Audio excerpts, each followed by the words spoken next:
pakiramdam ko, para bang itong tao ng Malacanang, ang taga Malacanang, parang mga sinungaling na sila lahat. Kasi akalain nyo ba naman itong si Jonvic Remulla, yung magkapatid na Remulla, okay, ito si Jonvic Remulla, ay hindi niya kayang panindigan na kanyang sinabi noong siya ay in-interview ni Pinky Web. Ngayon, dyan sa Senado, tinanong sa kanya, yung nabanggit niya na ang kasama niya sa pagplano ay si Anyo, si BBM, si Gibo at siya. Pero ngayon, ito na ang kanyang sinasabi. Okay? Ito muna mga kababayan.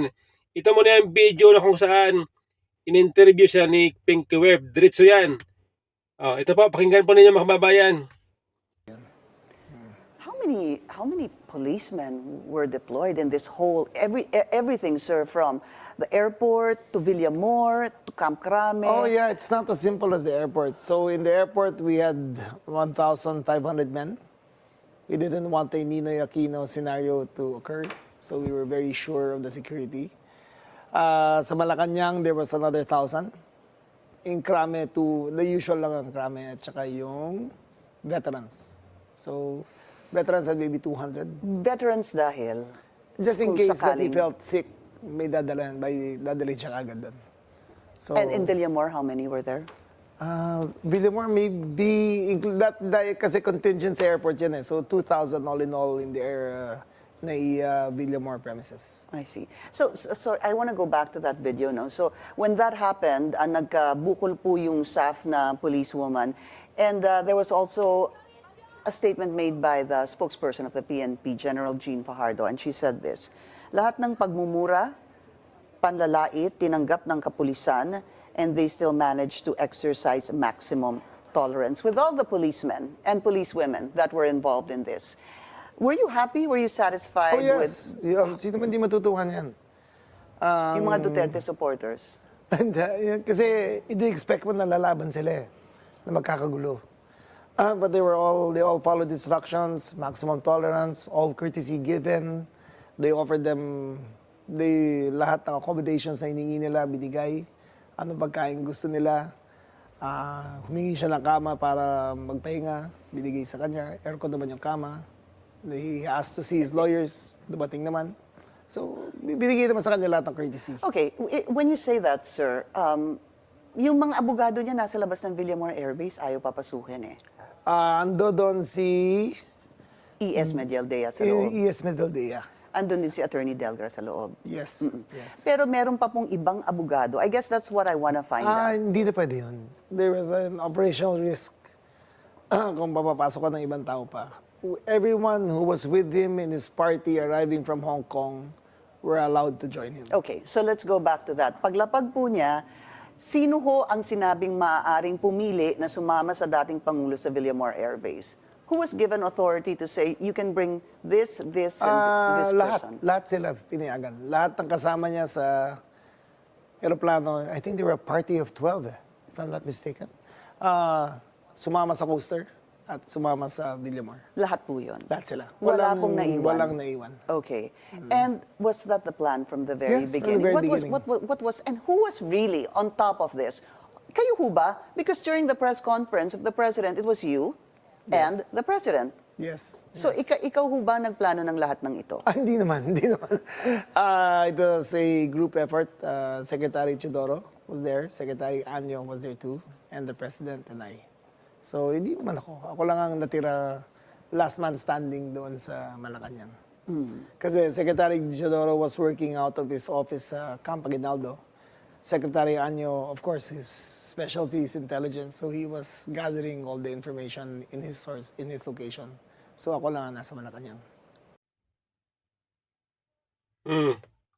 Okay. Ang linaw Ang linaw na interview. Okay?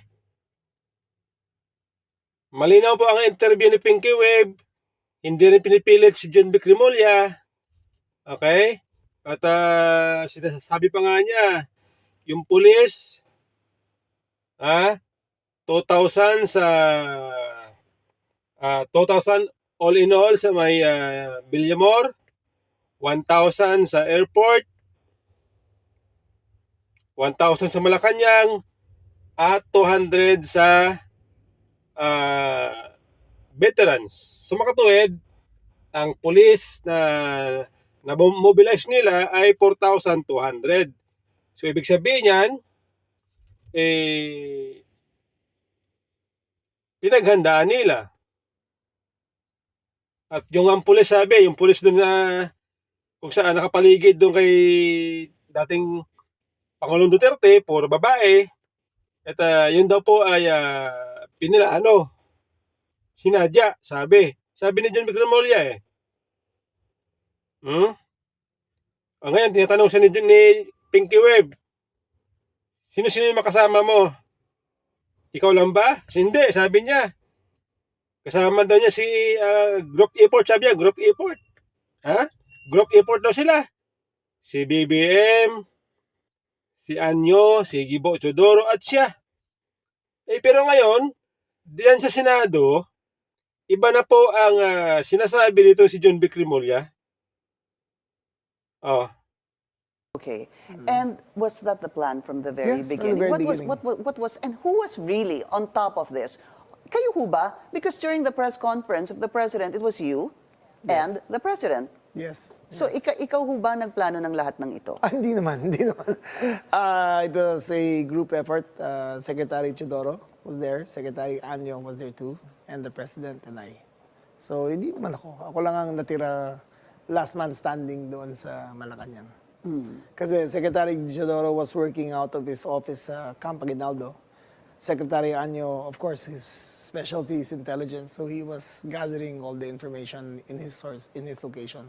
So ako lang ang nasa Malacanang. I said, hindi ako nagplano. Marami May kaming- isang grupo na ang nagplano. We were all talking about a rumor, ma'am. And that was all. Rumor lang yon. Yes, ma'am. Group effort ang sabi mo eh. Ang tanong niya kung ikaw ang nagplano, tapos sabi mo, There was no hindi, planning, group ma'am. effort. There was no planning, ma'am. Anong Earlier, in-effort ng group ma'am, kapag hindi let plano? me make I think that intruding into executive privilege already, ma'am. I think that we please No, I'm respect just our. asking him to explain the media. Yes, ma'am. But Just it's already I'm a very thin confining- dividing line between what transpires in a room between I will- cabinet members I will- and a media statement. But there's a very thin dividing line, ma'am. I Understood. hope that we can respect executive privilege. Understood, and the Senate and the Secretary Chodoro is fully aware. Every time there's a need to recess to executive session, I'm happy to do so, and I will do so when necessary. Pero ngayon, sinabi kasi sa TV, paliwanag naman ninyo sa atin kung ano ibig sabihin. Kasi ang sinabi, hindi ako mag-isa na nagplano, may grupo kami. They asked me if I had planned it. Sabi ko, I did not. I did not plan it. I said we were there. And not to skirt, ma'am, executive privilege, we were... Okay. And was that the plan from the very Yes, from the beginning? very What was, and who was really on top of this? Kayo ho ba? Because during the press conference of the president, it was you and the president. Yes. So ikaw ho ba nagplano ng lahat ng ito? Hindi naman, hindi naman. It was a group effort. Secretary Chodoro was there, Secretary Anyo was there too, and the President and I. So hindi naman ako. Ako lang ang natira last man standing doon sa Malacanang. Kasi Secretary Chodoro was working out of his office sa Camp Aguinaldo. Secretary Anyo, of course, his specialty is intelligence, so he was gathering all the information in his source, in his location. So ako lang ang nasa Malacanang. Bakit? Bakit nagkaganon? Okay? Bakit tila baga nalusaw ang yag balls ni Jonvic Remulla sa Senado? Tapos gusto pang humingi ng executive privilege. Inireveal mo na sa media eh.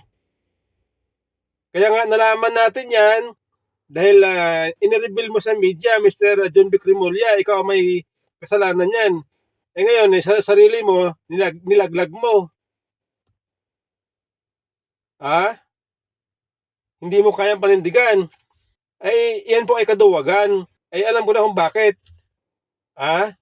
Alam ko kung bakit nagbago ang tono ni Jonvic Remulla, ay dahil po dyan sa pag-reveal niya,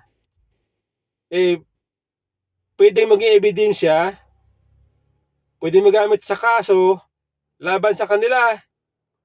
Dahil ito po si Attorney Lambino nagsabi, kakasaon daw sila ng kidnapping, grand conspiracy. Sabi ni Attorney Lambino. Sa aking palagay, dahil doon, malamang at sa malamang na-realize nila, ay, tika, yari tayo. Kaya lang, nagkalat na eh. Alam na eh. Mismo sa bunganga nyo galing. Paano ngayon yan? Paano ngayon yan? Hindi nyo na yung mababawi. Diba? Kaya alam po ninyo mga kababayan na, ako, I am very disappointed talaga. Bakit kaninyo? Kasi parang itong tao ng Malacanang, parang mga sinungaling. Sinungaling.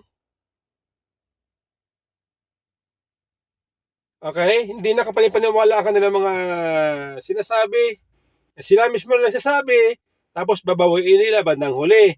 Pag sila po ay nasilipan ng butas, babawiin nila kanilang sinasabi.